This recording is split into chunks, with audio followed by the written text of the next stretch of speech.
Well, hey, my friends, Jennifer here. So, the podcast episode for this week, I want to talk about trying to help some of you entrepreneurs really figure out and hone in on what you want your business to stand for and what you want it to look like. And the reason that I'd like to talk about this today is because in recent trainings that I've had with people, I've been speaking to some entrepreneurs who are really no longer like enjoying their business, who are feeling super burned out. And we have a whole podcast on burnout and things. If you want a link for that, I'll try to find it for the show notes. But basically, they've ended up creating a business that in the beginning they probably initially really enjoyed, and that now it's kind of sucking the life out of them just a little bit. And I understand what they're saying because I've gone through periods of this in my own business. And one of the things that has really helped me is really trying to figure out and remember what I'm trying to build. What are the things that are most important to me as the CEO, as the visionary, as the one, this is my business, like what are the things that are super important to me that I need to make sure are built into this business? How I want the business to feel, how I want to feel running the business, what do we want it to stand for, et cetera. Because I think that if we are leaving the, perceived promise of security of a 9-to-5 job, or 2 to 10 or whatever, 9 to 5, just I'm saying working for somebody else. If we're leaving that perceived security to become an entrepreneur and to run our own thing and to have our own thing going, and it takes work, right? And it takes effort, but we need to make sure that we've done it in a way that is really the way that we want it to be. Because leaving one thing where somebody else is the boss of you, only to build something that also feels like the boss of you, like that, I don't know that that's freedom. So that's what we're going to be talking about on this podcast episode. Real quick, I wanted to let you know that every single week, as you know, I read a review from one of our listeners. And this review is from Brooke May Miller, who says, I really enjoy all of the business advice. I love that Jen ties God into each episode. Thanks for what you do. And I can't wait for more. Well, Brooke, I just wanted to say thank you, first of all, for leaving a review.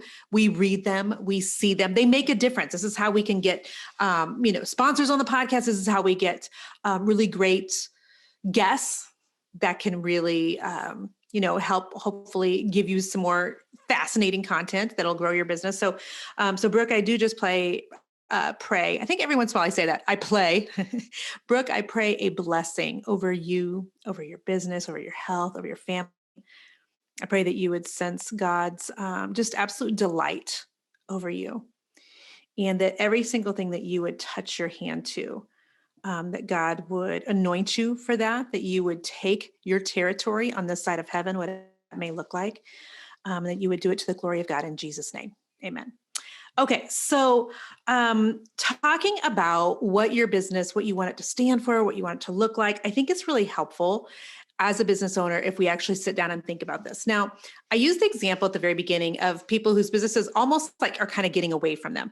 Because sometimes what happens is you start building a business and it starts getting momentum, and suddenly, you've kind of created this thing. I don't want to call it a monster, but where there's a lot of requirements of you, none of which you really thought you were signing up for when you were leaving that 9-to-5 to become an entrepreneur. And now it just kind of feels heavy. What I've also found is a lot of entrepreneurs, they'll start growing the business, right?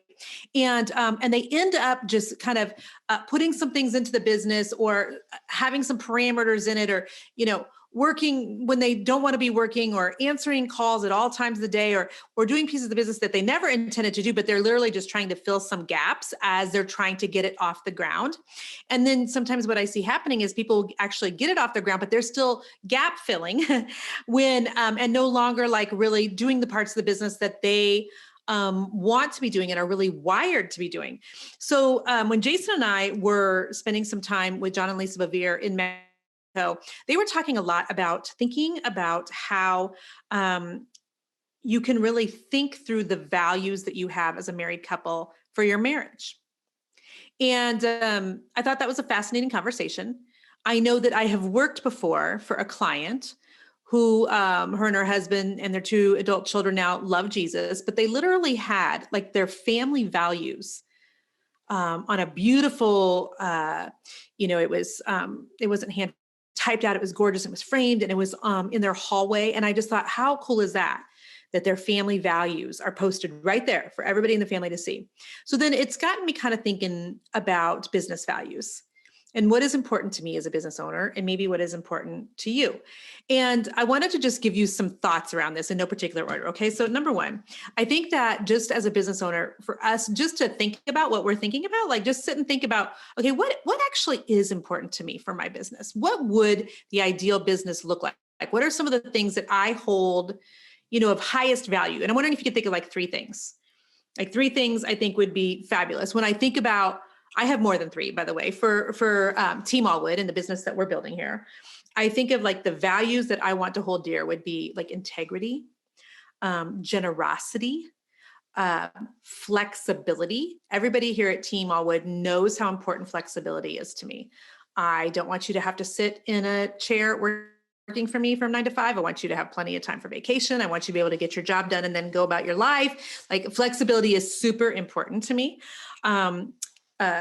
Obviously, one of my core values would be that everything we're doing would line up with the Bible, that it would contain biblical principles. That's super important to me as well.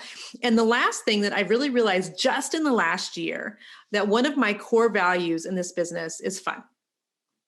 And it's something that I had never really realized in my 7 years of coaching until just the last year, because there was a lot of days that business was becoming all of a sudden not so much fun. And it made me think, why have I built something that I don't like? Why have I built something that I'm not enjoying getting up for all the time? And so we had to kind of put some things back in place in the business that so that the business felt more like all of the things that I valued. So I encourage you to sit down and just think, what are three things that you hold of really high value? What are some core values to you that you'd like to see have in your business? And I want to encourage you this. I don't want you to just build something because a coach told you that you should, because somebody told you that you would be good at it. One of the very greatest benefits to building your own business is that you get to build your own business. Now, I know that sounds like, well, Captain Obvious, right? But you are fully in control as the one that's fully in control of your business. Of if you no longer enjoying it, change it. If you have suddenly feel like it's spiraled into a place where it's not bringing you joy, change it. If you feel like, gosh, this isn't what I signed up for, I'm actually working, double the hours I was when I was working for somebody else, change it. Like as the boss of your business, that is supposed to be one of the benefits of us being an entrepreneur, right? That we get to be in control of what we are building. And so even if you've built something that you just don't entirely love, you feel like your team's way too big, well, shorten it down. You feel like your team's way too small, well, hire some more help. You feel like you're doing a podcast just because somebody told you this should, well, stop. You feel like you're doing, a paid monthly group just because Jen said, well, stop. We've recently started a mastermind, which I said I would never do again. Well, guess what? I realized it wasn't the mastermind that I hated. I hated the way that I set it up. I didn't like the way I set it up. And I had some ideas in the beginning before I ever launched it back in 2019 of what I wanted it to look like, and listen to the voices of too many other coaches and telling me, their thoughts and opinions. And so I changed it and I ended up resenting it a lot of the time. And so we've just launched a brand new one where we're going to do it my way, where we're going to have fun. We're going to have Christ-like values and principles in there. And there's, we're going to have flexibility and generosity. Like build it the way you want to, not because a coach tells you to, not because you just see dollar signs, because sometimes your peace is worth even way more than the dollars. Okay. So I think that when we fail to think about the core values of our business, that then sometimes we don't know if we're nailing it or where we have work that we need to do, right? And so, the Bible talks about how my people perish for lack of a plan. And sometimes just getting it onto paper, even on the notes on your phone, will help you to be more intentional about the things that you actually value as a business owner. Okay. So think of some words that you would really like to define your business going forward. Dream about what you would like your business to look like and where you want it to maybe be in the next year, 5 years, 10 years. I'm not always, by the way, a huge fan of, 5-year plans, 3-year plans. I think sometimes they can be really good, just so you have an idea where you're going. I think we have to balance that with holding our plan very loosely and allowing God to shift that, pivot that, change that, whatever. The Bible also talks about a man orders his steps, but the Lord, he's the one, that works it all out.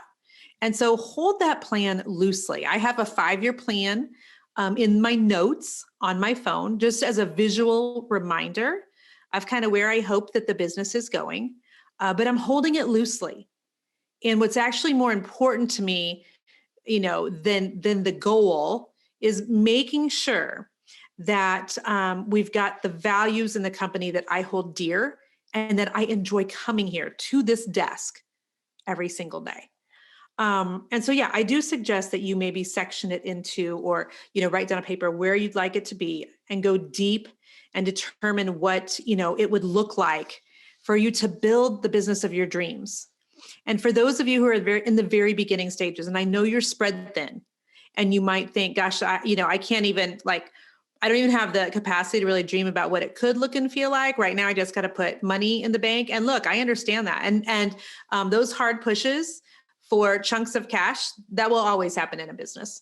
And then there's going to be other times when things slow down a little bit and you have the capacity to think about your business. When I used to own my painting company, sometimes when people would say to me, and I owned that for 17 years, they'd say, what do you actually do all day? Because I stayed home with the kids and I had women out in the field painting for me. And I said, well, I get paid to think.